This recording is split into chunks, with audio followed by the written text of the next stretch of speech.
Chers amis, je vous retrouve. Ah, que de chemin parcouru l'an dernier.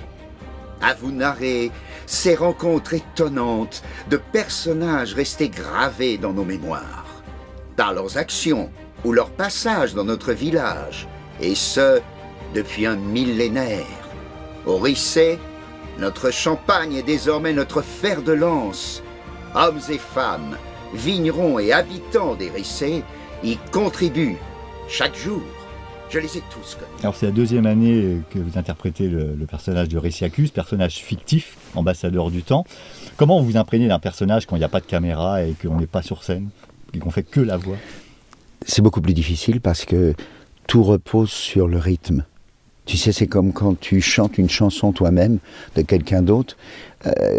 Tu la chantes pas aussi bien que la personne, mais si tu es dans le bon rythme du chanteur, ça le fait.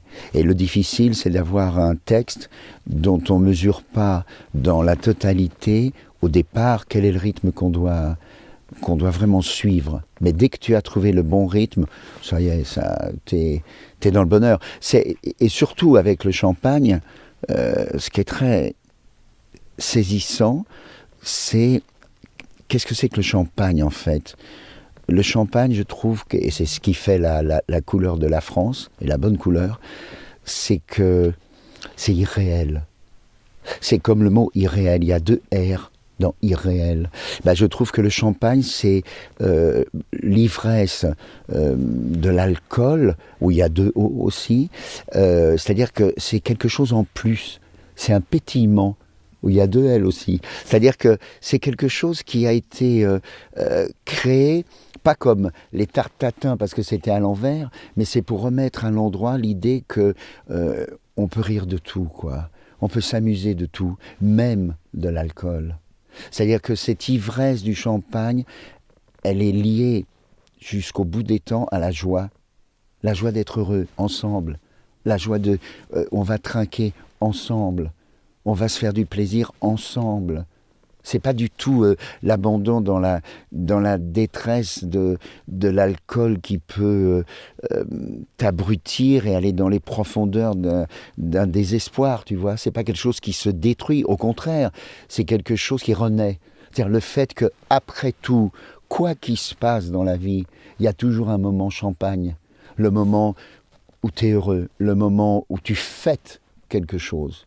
Et je trouve que cette qualité-là fait que tous ceux qui participent à la création, parce qu'on parle de création pour le Champagne, que tous ceux qui participent à la création du Champagne, ils ont quelque chose de, je sais pas, de sympathique, de frais.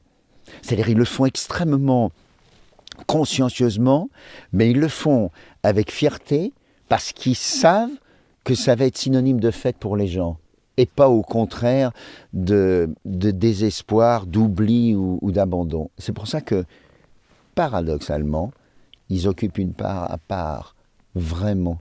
Ils occupent une place à part. Ils sont presque célébrés en même temps que la fête. C'est un beau métier. En tout cas, une belle tirade pour la promotion du Champagne. Mais c'est la vérité. Ouais. C'est la vérité. C'est pas la première fois que vous faites ce genre de prestations pour des sons Oui. de lumière, Oui.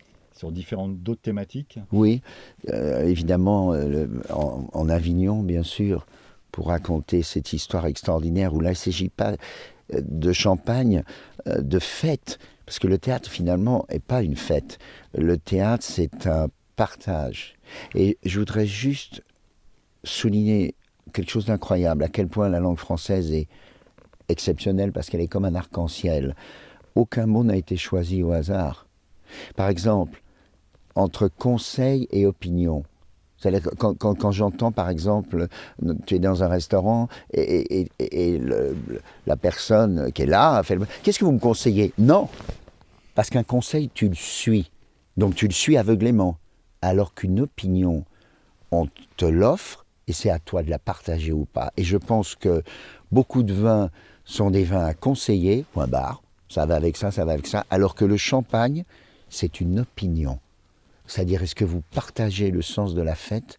Est-ce que vous partagez mon opinion que pour ça, pour ce moment particulier, c'est au Champagne que ça se fête?